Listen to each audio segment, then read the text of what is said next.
Halo, selamat pagi teman-teman sekalian. Sudah lama ya saya tidak share tentang pembelajaran fotografi. Nah, kali ini saya akan coba untuk cerita berbagi perspektif terkait dengan foto cerita. Hal ini saya lakukan untuk menunjang pengerjaan tugas teman-teman di DKV karena di DKV saat ini teman-teman yang mengambil mata kuliah fotografi sedang akan mengerjakan proyek tugas akhir foto cerita di mata kuliah fotografi dasar. Oke, tapi saya tidak akan menyampaikan foto cerita secara umum atau foto cerita secara definitif tidak, karena saya kira teman-teman juga sudah cukup paham apa yang dimaksud dengan foto cerita secara definitif. Saya akan lebih masuk ke substansinya dan hal-hal apa saja yang sekiranya perlu dilakukan. Jadi ada beberapa hal yang memang belum begitu banyak diulas di berbagai referensi, belum banyak disampaikan di kelas misalnya. Nah, saya akan menyampaikan di sini terkait dengan foto cerita. Nah, foto cerita sebenarnya bisa kita eksekusi dari dua jalur, yaitu bisa dari teksnya dulu, kita bikin teksnya dulu, artinya kita bikin narasinya dulu, bikin ceritanya dulu, atau kita bikin visualnya dulu. Nah, dua kondisi ini sangat berbeda, ditentukan oleh sangat kasuistik, sangat berbeda. Jadi, tergantung kesiapan dari teman-teman sekalian dalam merancang foto, atau ketika ada kejadian yang tidak terduga dan itu dianggap menarik, atau ketika teman-teman nanti berprofesi sebagai pewarta, sebagai wartawan, maka itu nanti akan sangat berbeda kasusnya dibandingkan teman-teman yang benar-benar akan menekuni sebagai seorang fotografer foto cerita yang akan berangkat dari teksnya dulu atau berangkat dari narasinya dulu.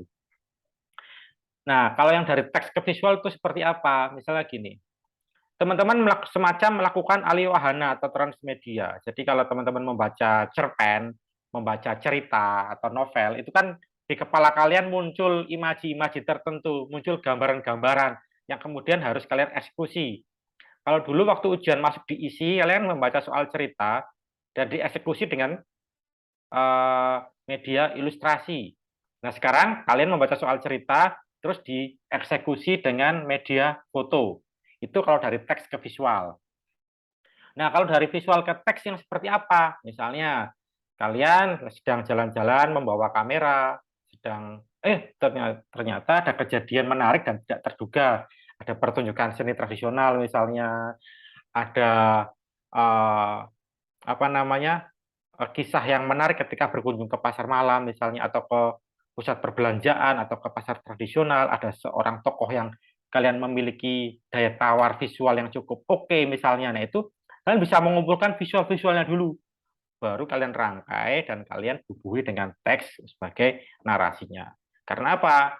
Kita ingat di pertemuan sebelumnya, visual foto itu secara sifatnya itu polisemi. Secara sifat dasar foto kan polisemi. Jadi kenapa kita perlu teks agar mengarahkan pada pemaknaan. Jadi dari apa yang dikerjakan oleh produsen, si fotografer, itu biar senada ketika sampai ke audiens. Jadi itu yang dinamakan dengan apa namanya, uh, tidak memiliki seribu makna atau tidak polisemi. Atau kalau dalam bahasanya Stuart Hall itu yang saya sampaikan di materi sebelumnya terkait dengan hubungan kausalitas antara fotografer dan penonton foto, itu yang dinamakan dengan apa namanya, preferred reading. Jadi kita mengarahkan ke pemaknaan karena ini foto cerita, agar cerita kita benar-benar dikonsumsi, tidak mengalami miskomunikasi kayak gitu ya. Jadi kita bisa mulai dari dua cara. Kita bikin teksnya dulu, narasinya dulu, bikin ceritanya dulu. Tentu saja dua jalur ini harus dimulai dari riset. Nggak mungkin foto cerita tanpa adanya riset, harus riset dulu. Sesederhana-sederhananya riset, setidaknya teman-teman sudah tahu apa, di mana, dan bagaimananya. Misalnya, kita bikin narasi tentang pasar malam Sekaten, atau kita bikin narasi tentang pasar tradisional. Ya, artinya sudah tahu kita akan kemana, apa saja yang ada di dalamnya, terus unsur-unsur apa yang menarik, sudah cari tahu dulu, baru bikin teksnya. Karena apa? Semakin kuat dan detail teks yang kalian rancang, maka harapannya fotonya pun akan semakin detail, beragam, kompleks, dan menarik. Kalau ceritanya datar-datar saja, ya cerita visualnya nanti kecenderungannya akan datar. Ingat, ini kecenderungannya. Karena ada beberapa orang yang lebih kuat langsung eksekusi di lapangan, ada yang lebih kuat bikin teksnya. Nah, syukur-syukur kalau kalian menguasai kuat dalam pemvisualan dan kuat dalam bikin narasi, dalam konteks perancangan foto cerita, itu saya pikir kemampuan yang cukup luar biasa dan perlu kita apresiasi. Nah, ini juga banyak dialami kesulitan oleh teman-teman ketika merancang tugas akhir. Ada yang bikin karya fotonya bagus sekali, tapi untuk bikin cerita itu kurang maksimal. Jadi ini perlu dilatih dua-duanya. Atau ketika teman-teman apa namanya sudah bikin narasi cerita sangat detail, ada unsur-unsur sangat detail, tapi visualnya terkendala. Nah, nanti itu juga perlu penyesuaian. Jadi banyak faktor sebenarnya antara teks ke visual atau dari visual ke teks. Nah, kalau dari visual ke teks kita sudah mengumpulkan memotret banyak ratusan foto bahkan ribuan foto. Terus kita kurasi sendiri, kita pilih sendiri, kita jalin visual-visual itu jadi sebuah cerita. Tapi ketika kita melakukan jalinan foto itu, ketika kita menjahit atau menyusun puzzle visual tersebut, ya tidak asal menyusun puzzle, harus sesuai dengan goal kita apa, targetnya apa, nanti akan saya jelaskan di slide berikutnya terkait dengan unsur-unsurnya. Oke ya, saya kira di awal ini bisa menjadi trigger teman-teman atau pancingan teman-teman untuk berpikir lebih kritis lagi terkait foto cerita. Nah, dari teks atau dari visual, kisah dihadirkan melalui visual, membangun perspektif cara pandang melalui materi visual. Nah, kalau sudah ada, baru kita bikin narasinya mudah. Kalau visual yang kita susun tuh perspektifnya udah bagus, cara pandangnya udah oke. Karena apa? Foto cerita itu kan membangun cara pandang. Foto cerita membangun perspektif penonton terhadap apa yang kita hadirkan terhadap cerita kita. Bagaimanapun kalau kita cerita, yang ingin kita capai adalah orang jadi memiliki positioning, memiliki daya tawar, memiliki, oh ternyata ceritanya seperti itu ya. Oh ternyata sosok ini seperti itu ya. Oh saya harus bersikap seperti ini ya. Nah kan seperti itu. Nah berikutnya pemahaman reportase, pemahaman unsur-unsur cerita, point of view secara kritis terhadap fenomena sosial. Ini yang sulit dilakukan, kritis terhadap fenomena sosial. Kalau kita tidak dibekali dengan bacaan yang memadai, tidak dibekali dengan reportase yang mendalam, itu akan sulit mendapatkan kata atau sampai pada tataran kritis. Oke ya, ini perlu membaca. Jadi fotografer pun ya harus membaca. Membaca itu hukumnya wajib dalam keilmuan apapun. Nah ini dari teks atau dari visual. Memotret foto cerita bisa berangkat dari teks, seperti tadi saya sampaikan di awal. Sudah tersedia tulisan, misalnya gini, teman-teman sudah baca berita, oh ada berita di koran, berita di media massa. Coba deh, latihan berita tersebut kalian visualkan. Nah, itu berangkat dari teks. Oh, baca cerita novel A, novel B, atau cerpennya siapa. Coba deh kalian visualkan. Nah, meski demikian, fotografer tetap memerlukan reportase. Karena apa? Apa yang kita dapat dari berita, apa yang kita dapat dari cerpen, dari cerita, dari apa segala macam. Kalau kita ingin membangunnya lebih dalam lagi, ketika kita terjun ke lapangan, pasti ada aspek-aspek yang tidak ada di cerita sebelumnya. Jadi itu kita perlu reportase lagi. Misalnya cerita rakyat tentang daerah ini, atau tentang keindahan daerah X misalnya, atau kalian ingin menceritakan tentang apa namanya desa swasembada beras misalnya, desa dengan apa namanya desa wisata, kalian akan bikin branding desa wisata dengan foto cerita, udah ada teksnya, narasinya, kalian baca. Ketika mau motret, wah ternyata kok ada yang miss, ada yang jomplang, ada yang tidak senada dengan teksnya. Artinya perlu informasi lebih lanjut, yaitu perlu reportase lagi untuk membangun daya visual. Reportase dalam artian nanti ketemu tokoh siapa, tanya siapa, agar lebih menguatkan foto yang dirancang. Nah, berikutnya, rangkaian foto tidak bisa hadir sendirian. Dalam artian selalu memerlukan teks sebagai pendamping agar tidak terjadi namanya mispersepsi, mengingat sebuah foto bersifat polisemi. Gitu ya. Nah ini kita bahas satu persatu karena foto kan bahasa visual. Reportase, pelaporan atau kegiatan peliputan serta pengumpulan fakta mengenai unsur berita dari berbagai sudut pandang. Ini penting. Hal pertama dalam melakukan foto cerita itu kalian harus riset, reportase, cari tahu tentang fakta atau unsur berita dari berbagai sudut pandang. Agar apa? Agar cerita yang kalian sampaikan itu menarik.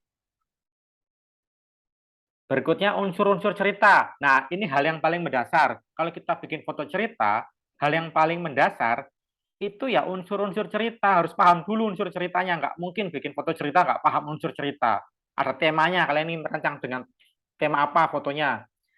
Ada tokoh, siapa yang akan ditokohkan, penokohannya seperti apa. Ini bisa divisualkan. Jadi jangan sampai cuma, oh ini sosok bapak tua, ini sosok orang yang berpengaruh, ini sosok tokoh ini, tokoh itu.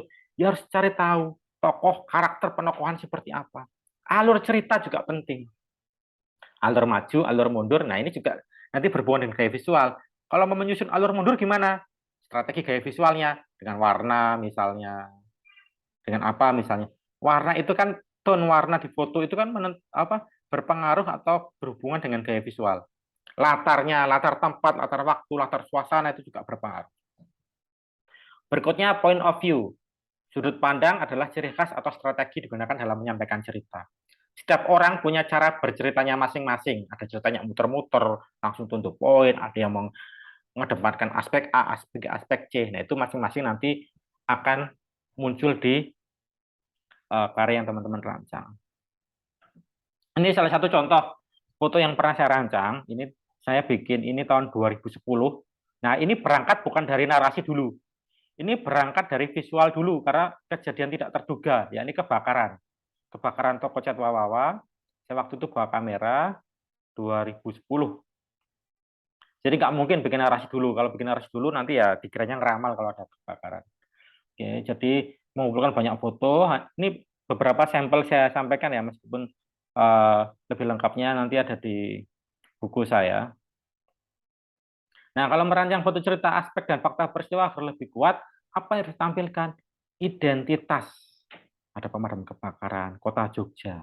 Jadi tahu, pembaca foto tahu, oh ini di Jogja. Nah, itu informasi harus muncul. Oh, dekatnya ada toko airline, ada apa, cat apa.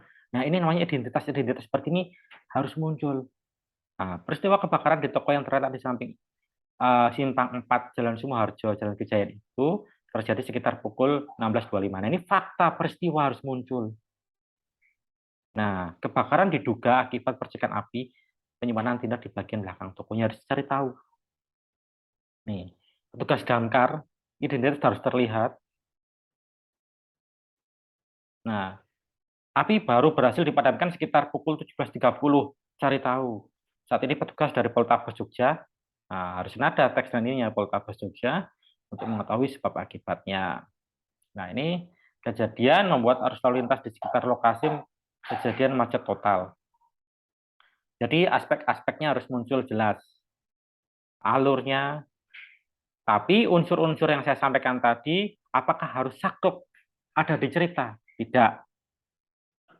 Intinya unsur-unsur ini adalah unsur-unsur pembangun cerita. Ibaratnya teman-teman mau bikin nasi goreng, unsur-unsur pembangun nasi goreng itu apa? Ada nasinya, ada minyaknya, bawang merah, bawang putih. Boleh nggak kalau nggak ada bawang merahnya? Cuma bawang putih? Boleh. Yang penting gaya visual dan point of view kita itu seperti apa. Kalian mau menyajikan bakso, setiap orang punya gaya bakso yang berbeda-beda. Kekuatannya juga beda, ciri khasnya berbeda. Tergantung kategorisasi. Nah, itu kembali lagi di materi sebelumnya ketika saya menyampaikan terkait kategorisasi. Ingin fokus pada tokohnya aja bisa, fokus pada deskripsi aja bisa. Karena cerita itu kan panjang. Kita hanya menyampaikan fragmen saja. Foto itu kan fragmen. Gitu ya.